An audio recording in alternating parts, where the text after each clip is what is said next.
Hello everyone, CrystalFissure here. Right now, Angus, Mr. Nintendo 64, is getting a severe bout of, I believe we're going to call it nostalgia, because he has not recorded a Let's Play part with me or with anyone for quite some time. Welcome back, Angus. Angus is back. Oh, what? Yes.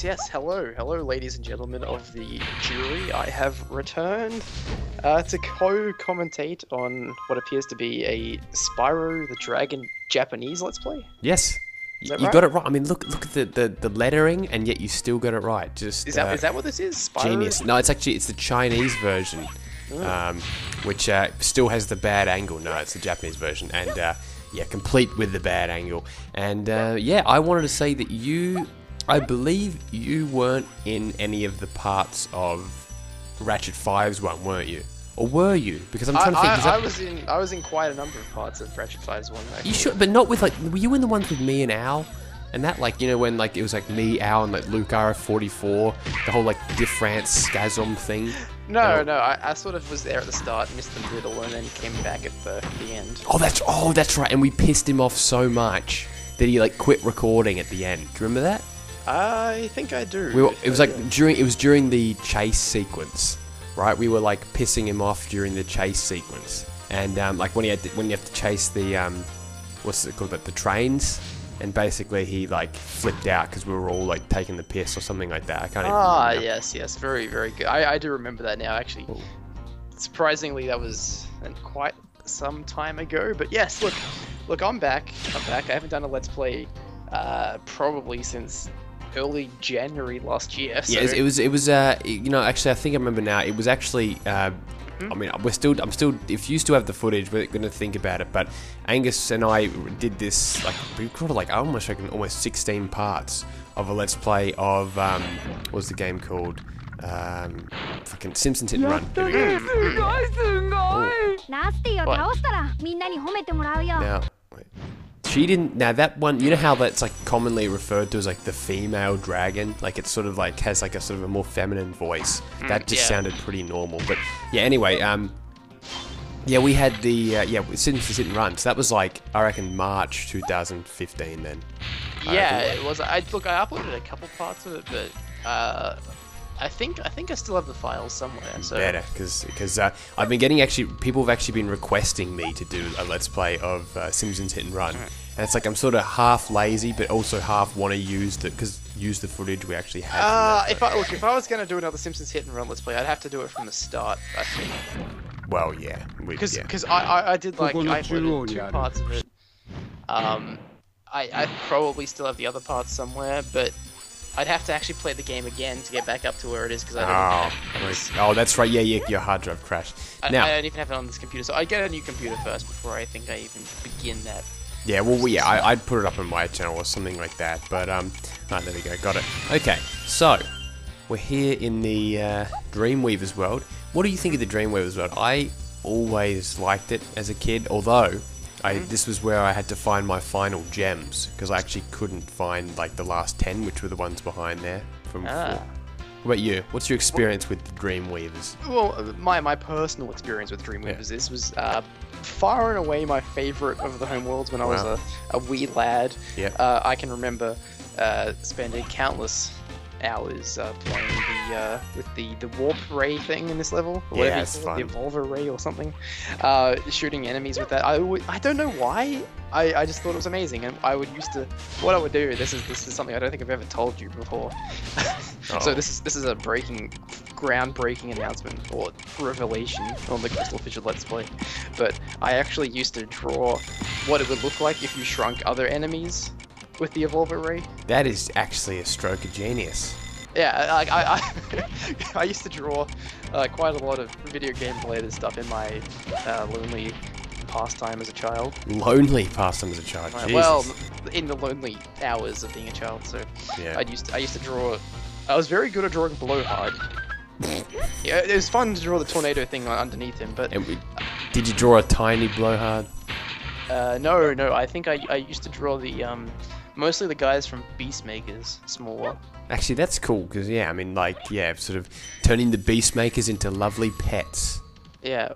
Yeah. So what's in Beast Because I can't even remember like the Like guy. the bull, well, not the bulls, like the sort of like hog animals. Yeah, no, not them. The North things, the electric ones. Yep. Yeah, they're cool. Yeah, actually, you know what? Like I think that's a lost pastime among children these days. Is drawing. Drawing, yeah. Drawing, like and like none of that like museum of modern art, like just scribbles. It's like kids do the scribbles and then they never evolve past that. Like, you know, when you're like 4 years old and you're just drawing fucking like lines and shit like that. And then when you sort of grow up, you know, I remember I started to do more specific stuff. But these days it seems to be like, yeah, people like draw on their iPad and stuff like that. Like it's not the same. Do you know what I used to do? I used to get out, buy like a whole ream of computer paper and draw specifically Mario Double Dash ideas. I had this genius idea for a game called Mario Kart Quadruple Dash. Oh, that's just genius. That's just and what happened was I drew up all this stuff. And I made my dad email Nintendo to tell them about my idea. and look, I remember sitting there with him, and he emailed someone. Like, I don't know who it was. It could have been some fake email account. It was none other than whatever the fuck Miyamoto himself. Yeah, and he's like, I remember him saying, "Oh, we've come up with all this stuff ourselves, and it's easy. You can just pick up from where we left off, and it'll be a great game." Like, seriously, I would have been 8 years old at the time. And you would have thought like it's just genius. Like, how have they not thought of this yet? I legitimately thought that I was going to get a call from Nintendo, picking up my game idea. And what, do you expect to be compensated for it, or were you just like credit, like, you know, an Angus Dacey game, you know, like... Yeah, so I don't know. So I really don't know. I was 8 years old at the time, or 7. No, 8. I think I was 8. Yeah, like, and then I moved on to drawing. No, actually, before I did the Mario Kart Double Dash stuff, you know, I had to master myself at this stuff. Yeah. I drew Muppet Race Mania. Oh, now yeah, I did Muppet Race Mania stuff. So like drawing, like coming up with track ideas and that kind of thing. Yeah, I think I used to draw like tracks as well. Like when I was a kid as well. Like, yeah, you know, think about it, like, yeah, we weren't too different, I guess, at that sort of age, because I used to draw similar stuff like that. Like where I actually created a Jack 3 strategy guide. Like for like back in the day, I didn't know that there was going to be a Jack 3. Like I'd played 2, I owned 2. I didn't own 1, but I like rented it, and basically I made Jack 3 sort of a mix of Jack 1 and 2, where it was more of a like Jack 1-esque sort of game, but with more zoomer like travel and stuff like that. I remember like actually full on getting into it. Like I remember that we, like, I don't know, us kids, we used to like construct universes and stuff, you know? Yeah. I remember a young man by the name of Ratchet 5 used to run around his house pretending he was Spyro charging people. I mean, that's totally normal. I think that went down pretty well. I'm sure it actually, he's pretty creative. He actually came up, instead of piggybacking off established characters, created his own, Squilly the Squirrel. Oh, genius. I mean, and Sonichu level.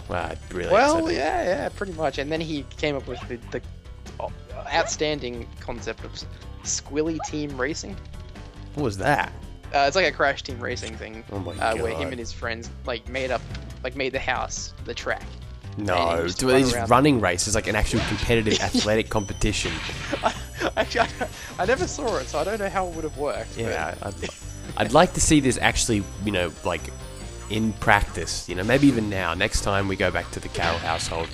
By the way, I don't know if you know this, but have you noticed? Obviously, Spyro, you know, like charges a lot slower in this, but do you know that they actually give you the exact same amount of time that you do in the English version? So that means that you can't really do those like things where you like run through and like flame, you know, then flame, then flame. You have to like go back for multiple trips. Oh yeah. So yeah, like I think the enemies are the same speed as well. They are. So realistically, you're losing out in this version. Yeah, like I've been hit all these times and it's like not even my fault. So yeah. I think I had this discussion with Andrew Ratchet 5 in his Let's Play about this game, about like its popularity in Japan, like, do you think it would be more popular or less popular if they kept the same? Oh yeah, design no. elements of the old This is Spyro? one of the most sort of like. I wouldn't even say it's hotly debated. More just like I'd almost say the most agreed fact I reckon these days is that yes, the Japanese version. I've said this before, so I apologize to the viewers, but this game was a failure, at least a failure sort of relatively in terms of compared to Crash Bandicoot. I would say 98% of the fault is because of these changes, just because of that, because like it is just so like tedious to play. And I was starting to think maybe is Spyro not as good as I thought it was, but then I had to play Spyro 2 for some reason, and even Spyro 1, and I went back and I was like, holy shit, like this is seriously incredible compared to the Japanese version, because all I'd been playing for a while was the Japanese. See, I can't even reach that, for fuck's sake. Yeah, no, exactly. It boggles the mind why they made these changes. We've never figured it out either. No, like, it's like it had something to do with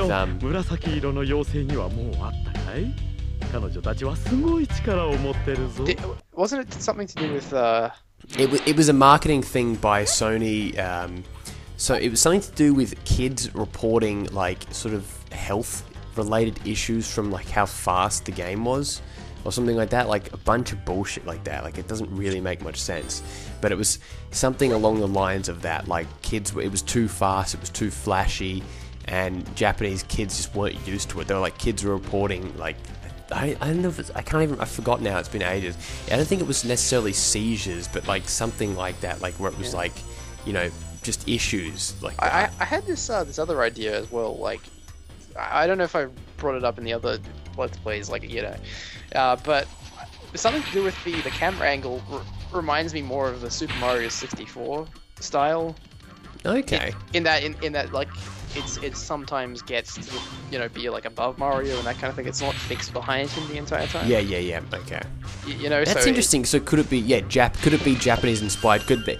I mean, the thing is that I guess 3D platformers were still relatively young in 1998. Like they weren't this new flashy thing, but 3D platformers on the scale of Spyro, yes. Spyro was one of the first 3D platformers that was like purely what's the word, like, whoa, like this is like a full 3D environment that's very sort of fluid and detailed and stuff like that. Like I guess Croc existed a year before that, but it sort of was different, even down to the way you controlled it, and it was sort of more of a focused game.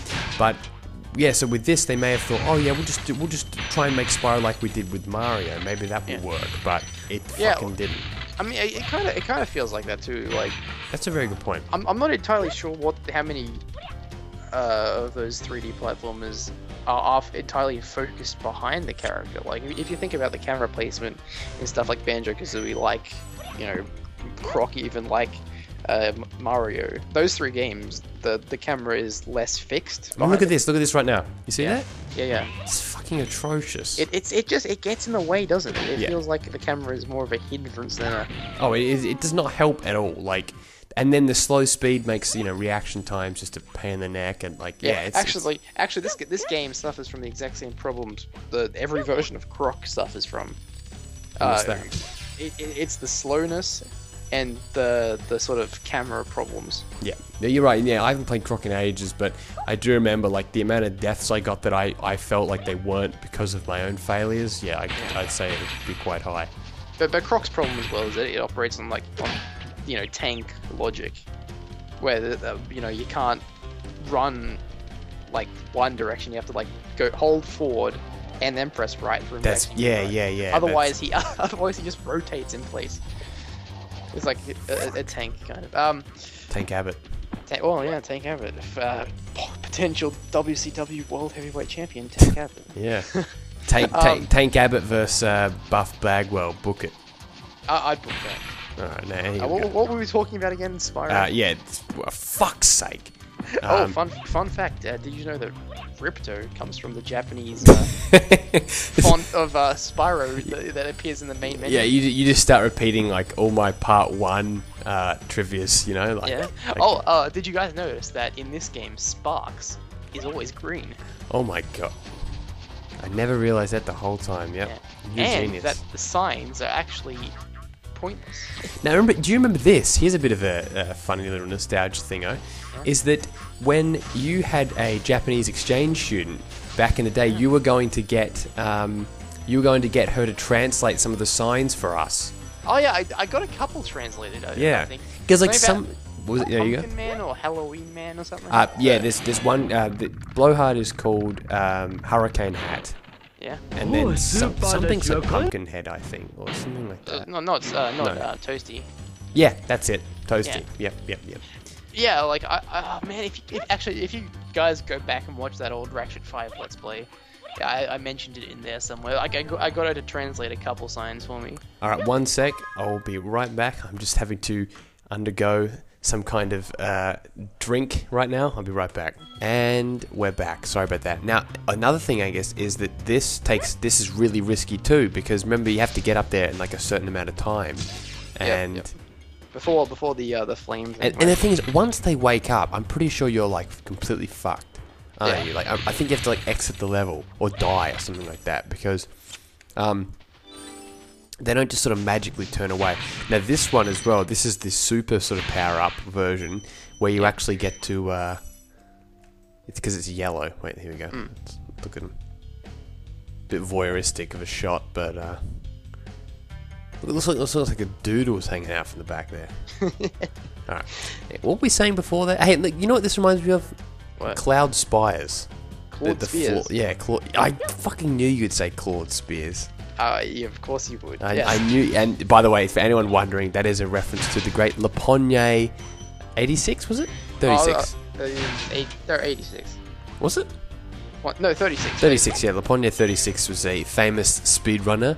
Still is, I think so. A famous speedrunner, and he, what was he? He liked, he was in the new level. Like, remember we used to say, like, level. Like level, French as well. Level, like if you couldn't tell by Andrew's spot. Yeah, I'm sorry. That's yeah. I know. If you couldn't tell, yeah. Sorry, that came across a bit mocking. I famously did a speedrun against him in Crash Bandicoot 2, and thanks to Mum constantly fucking badgering me to watch NCIS Los Angeles with her, I lost. So imagine if you beat him now, like now that he's gone on to become like a really well-known speedrunner. I would have been the guy that beat Lapogna. Yeah, you would have been over. Would have been very, very over in the speedrunning community. No, I think, people... No, the funny thing is, like, in terms of the speedrunning community, people like you and I are, like, gimmick speedrunners, where, like, we've won, like, tournaments and stuff like that. Well, yeah, you've sort of, like, you're, like, a champion, so to speak. But, like, it's, like...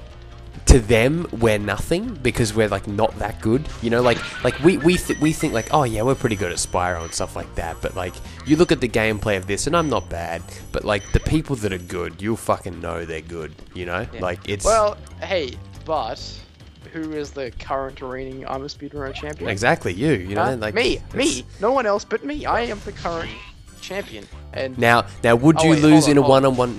Yeah. I gotta restrain myself. I can't. You can't revert back into heel, Angus. I got in a little bit of trouble by some people for my previous regression or what's the word I'm looking for? The word I'm looking for I can't use. Because there are preschool toys around. The word you're looking for is discrepancies. I'm gonna say. Yeah. I don't think it is, but let's say discrepancies. Anyway, look, I gotta be a nice guy now because people don't like. You're too real for them, Angus. Yeah, look, I'll be a good Angus for these people. Yeah. I mean, you people. I mean, you lovely subscribers. Yeah. I'll be quiet. You people. Hey, let's change the topic and talk about power-ups in Spyro 1 because I always like that topic. Okay, go ahead. Because what do you think? It's interesting that in this game there's like a couple power-ups and what the speed thing, for instance, like the speed pad in this game is brought back in Spyro 3. And do you prefer it? Because I think I prefer it. Like I prefer the speed pad. Yeah, because like I don't know, the idea of having like the speed go through one of those things. I guess technically they do the same thing, but it feels like you've got more of a sense of speed and like choice when you can sort of like speed up from any particular point. Yeah. Like with Spyro 1. Yeah. I do kind of like the idea of what they do in Spyro 2, like how everything's a gate, like a power gate. Yeah, that is a cool idea, Yeah. but I don't know. Like when it comes to this, I feel like that it's better with the actual power up. Like, And then of course getting kissed by the Metal angel or whatever it is, the fairy in this level. It's kind of fun. I like that. Actually, what I would have liked is if you could get, if they expanded on it, and there's different ways of getting the power ups. right? Okay. So what would you do for? Give me an example of like a different way. Well, what other power ups are there? Like there's. Okay, so we got. There's flame, and then there's. Well, in this speed. game, it's pretty much just flame and supercharge, isn't it? And then Yeah, but in Spyro 2, it's. there's ice. the bouncy one as well. Yeah, the bouncy one. That's a good question actually. What would you? Because that's really a one-time thing, though. Yeah, but they probably should use the bouncy one more, if you ask me. Yeah. Like that was sort of, I reckon, maybe it was he actually underused. bounced on something. Maybe they could have done that. Yeah. I don't know. I'll look. The gate's fine. Maybe the gates are fine. I don't know. Fuck, But look at that. they use it briefly in the second game, then you don't really ever use it again. Yeah, I think it's disappointing. And it's definitely not in Spyro 3. The Spyro 3, what do they use for power-ups in that one? There was the super flame, Yeah. supercharge, Charge. and then... And then that's pretty much it, wasn't it? Fly. There's fly as well. Which That's shows up right. in Yeah. I Spyro had that 2. in 2 as well. Yeah. Okay, that makes sense. But yeah, I don't know. I kind of agree actually. Like, it'd be cool if there were different ways to do it and stuff like that. And yeah, Spyro 2 I think it could have used more with the super bounce thing, because it was obviously in Colossus, right? It was in Colossus. What else was it in? I know there was another level. I'm just trying to. Wasn't it in Mystic Marsh? Yes, that's right, Mystic Marsh. And was it? It wasn't in. It wasn't in Cloud Temples, was it? I feel like. I feel like it was. Yeah, it was. I think it was. Just say it was. There we go. Yeah, someone look us up on that. Yeah, actually, I'm just thinking about sort of the pros and cons of the Spyro games, because I suppose this is a good time to do like a big retrospect. Well, yeah, we'll do it in the next part because we're done. Oh, we're done? Yeah, Okay, we do two.